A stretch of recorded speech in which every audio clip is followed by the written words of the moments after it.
Writers Guild, if they're more than one writer, they look at all the scripts and then decide who gets the credit.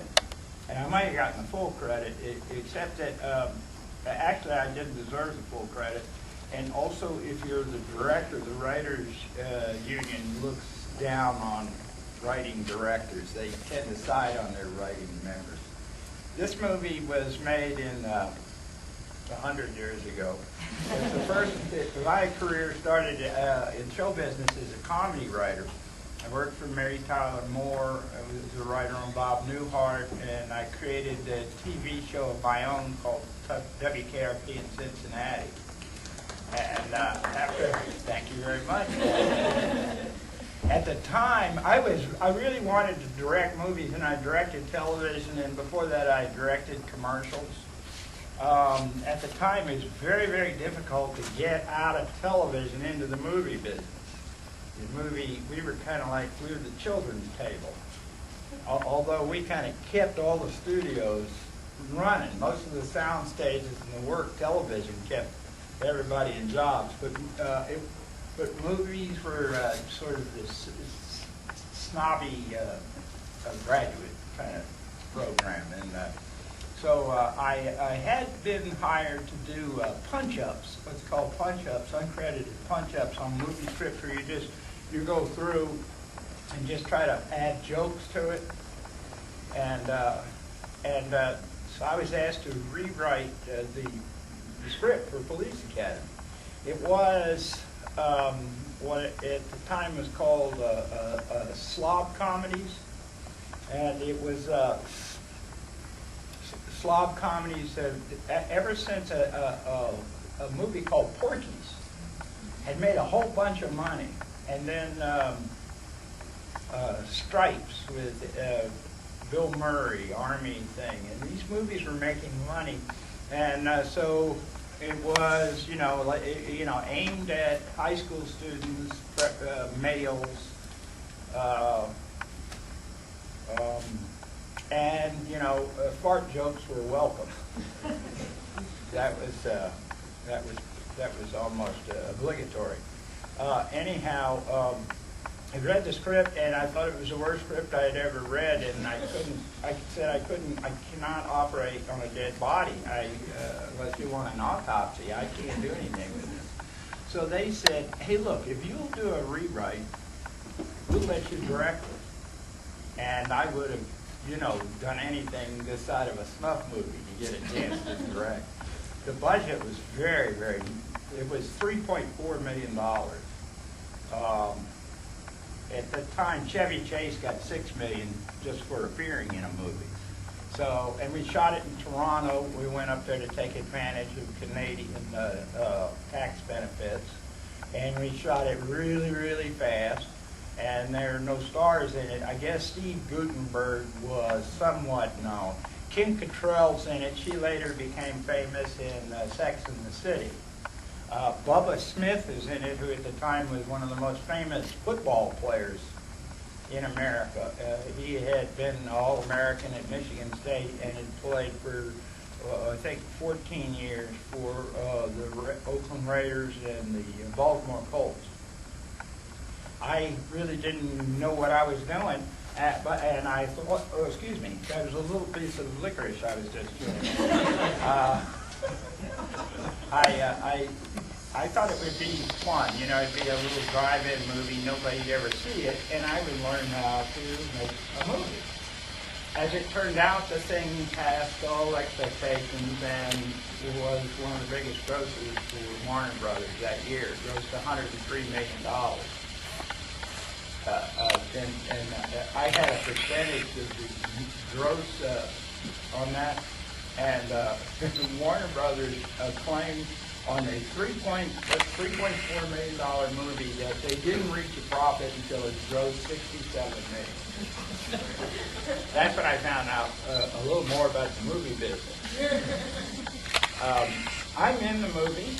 I do a scene with Bubba Smith. I got in it because we shot it at 4:30 in the morning, and we went to get the actor out of his trailer, and he was passed out drunk.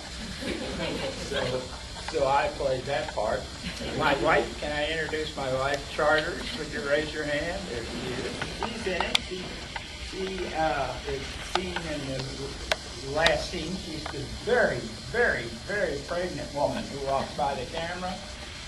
And that's my daughter, Price, who was the cause of the baby in there. And, the last day of the shoot, that's right. And Price is a who graduated in 2005, so is it 5? So that gives you some idea how long ago this thing was made. The studio left us completely alone, except that they made me shoot a lot of the old script. So when we added it to what I had written, the typical comedy script is 112 to 114 pages long.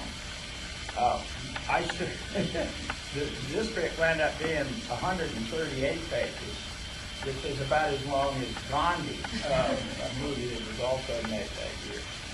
And so what happened was that we cut it all together, and the first time I watched it, the editor's cut, it was 2 hours and a half. And I said to my wife, who was there, you can't go to jail for something like this, can you? It was horrendous. So we started cutting it and cutting it and cutting it. There's an old saying when you're skating on thin ice, skate fast.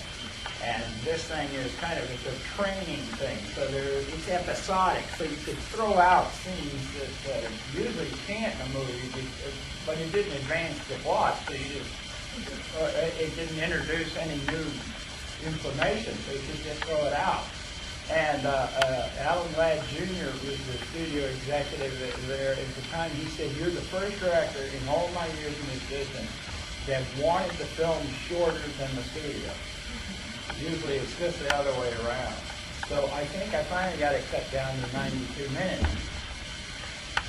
When you do it, when you direct a comedy, it's so hard to, if you laugh when you write the joke on paper, and then you laugh when the actors read it at a table, and you might laugh when you actually shoot it. And then when you look at it in the editing room over and over again, you lose total confidence in it.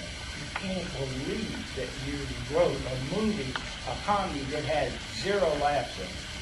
Anyhow, we took it and we screened it first at Warner's and brought in that brain dead 14 to 18 crowd, and they just adored it. And so we were like, what? So we went up to San Jose and showed it up there, and they loved it. So we jumped on the Warner Brothers plane and flew to Denver and showed it there, and they loved it. And that's the last time I've seen the movie in a theater. And I promise you there were many, many more people here there then than there are tonight. But I hope it still holds up, some of it. But it'd be a good thing to see what this whole teen comedy thing, which is now, it's generational, I guess. It's that hilarious movie with McLovin in it. Huh? Yeah. That's the state of the art now, and I must say I really like Superman. Most of them I don't like. But I guess this was the kind of that genre of its day.